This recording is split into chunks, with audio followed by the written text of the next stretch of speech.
Hello from Up Ministries. It's me, Dick Jr. 1 Corinthians chapter 7 is what we're going to do. God bless us all for having time to do this. I didn't really take any references. I have quite a few things circled, underlined, boxed in, various things. But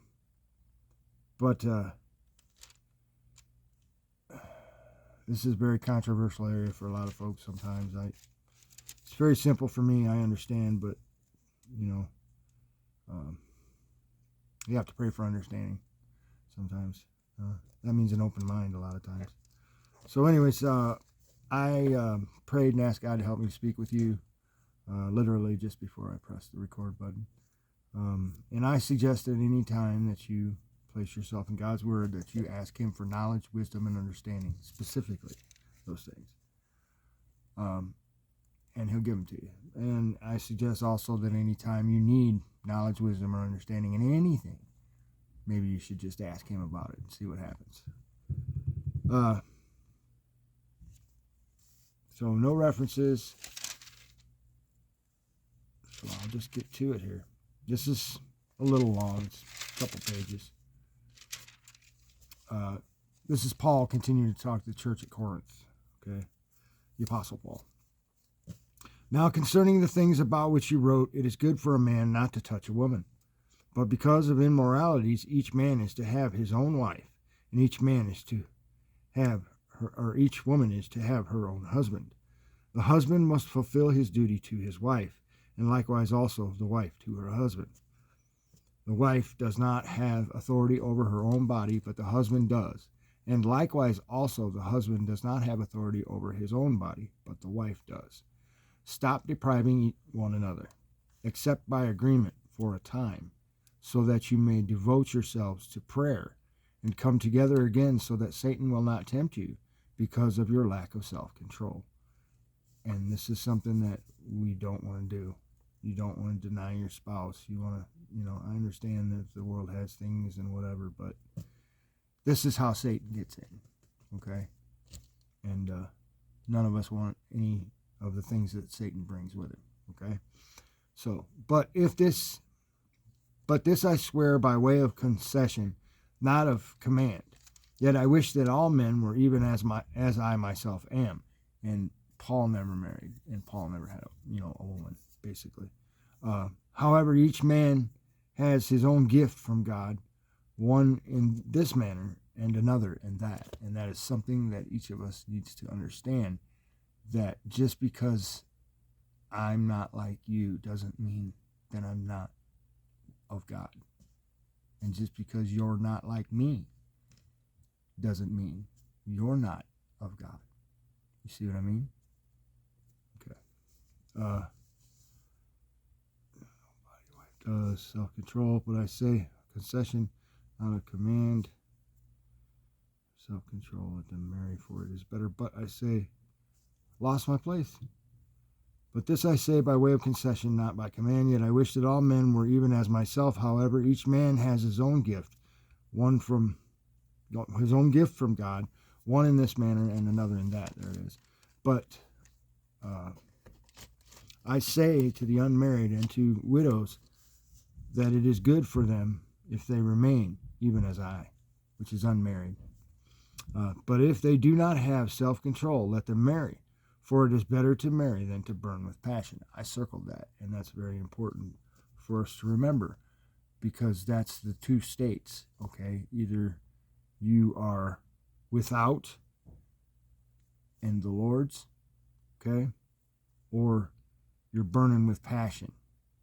And at that point, it's better to marry, okay? There's no in-betweens, okay?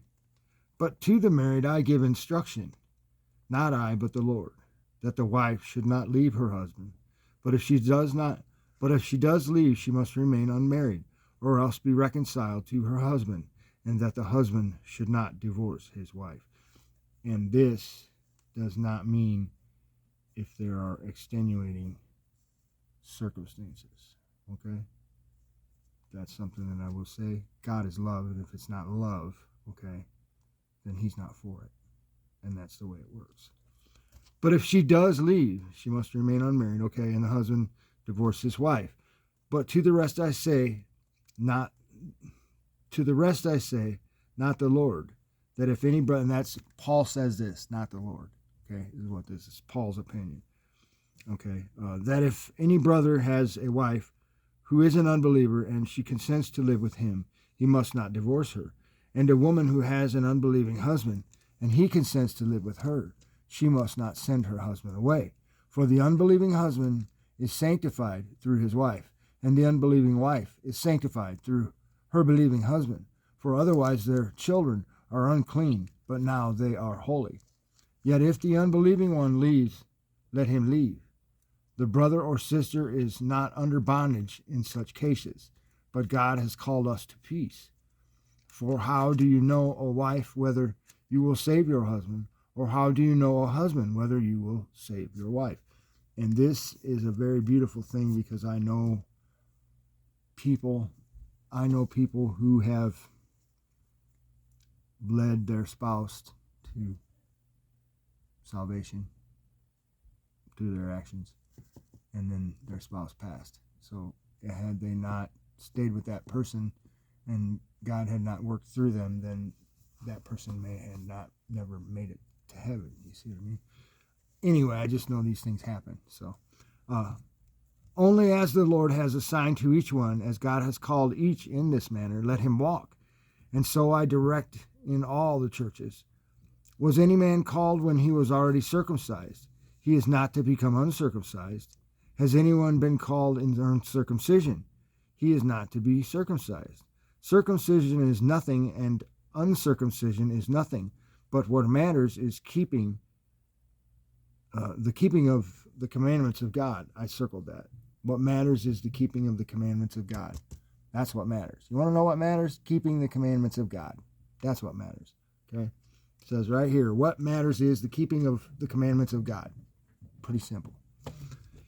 Each man must remain in that condition in which he was called. Unless you're burning with passion, then marry the woman. Okay? Were you called while a slave, do not worry about it. But if you are able also to become free, rather do that. For he who is called in the Lord while a slave is the Lord's freed man. Likewise, he who is called while free is Christ's slave. You were bought with a price. I'm going to say that again. You were bought with a price. Just one more time. You were bought with a price. Do not become slaves of men. I circled that part. Do not become slaves of men. Why? Because this can happen in various ways. But being a slave to interest, okay, puts you as a slave of men, because you're their servant when you're on their clock. Okay? Brethren, each one is to remain with God in that condition in which he was called. Now concerning virgins I have no command of the Lord, but I give an opinion as one who by mercy of the Lord is trustworthy. And again, this is just Paul's opinion. Okay? I think then that this is good in view of the present distress, that it is good for a man to remain as he is. Are you bound to a wife? Do not seek to be released. Are you released from a wife? Do not seek a wife. But if you marry, you have not sinned. So, see what I mean? There's no sin in it, though. And if a virgin marries, she has not sinned. Yet such will have trouble in this life, and I am trying to spare you. And he explains some of the trouble later, not just marital problems, arguments, whatever, I don't know, but also there's divided focus between your spouse and the Lord. So, do not seek her if you have not sinned. And if a virgin marries, I'm trying to spare you. But this I say, brethren, the time has been shortened, so that from now on those who have wives should be as though they had none, and those who weep as though they did not weep, and those who rejoice as though they did not rejoice, and those who buy as though they did not possess, and those who use the world as though they did not make full use of it. For the form of this world is passing away. But I want you to be free from concern. One who is unmarried is concerned about the things of the Lord, how he may please the Lord. But one who is married is concerned about the things of the world, how he may please his wife, and his interests are divided. The woman who is unmarried and the virgin is concerned about the things of the Lord, that she may be holy both in body and spirit. But one who is married is concerned about the things of the world, how she may please her husband. This I say for your own benefit, not to put a restraint upon you, but to promote what is appropriate and to secure undistracted devotion to the Lord. This is what he was talking about, troubles. See what I mean?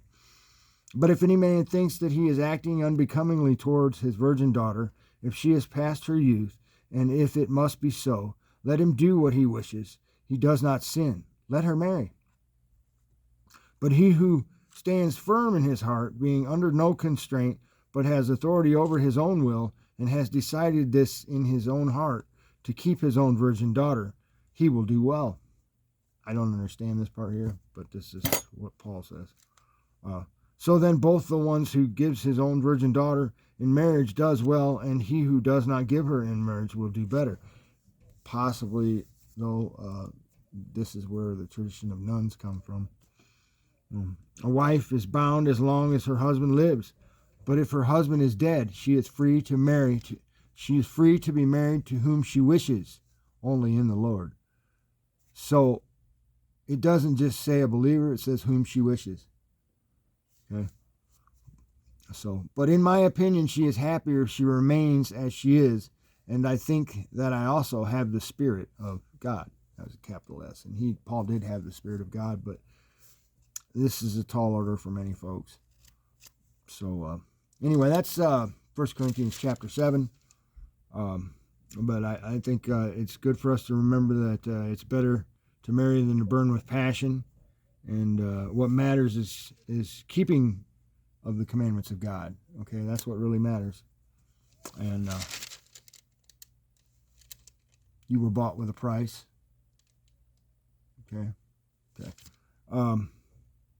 That's all I have for chapter 7, 1 Corinthians. Thanks for listening. God bless.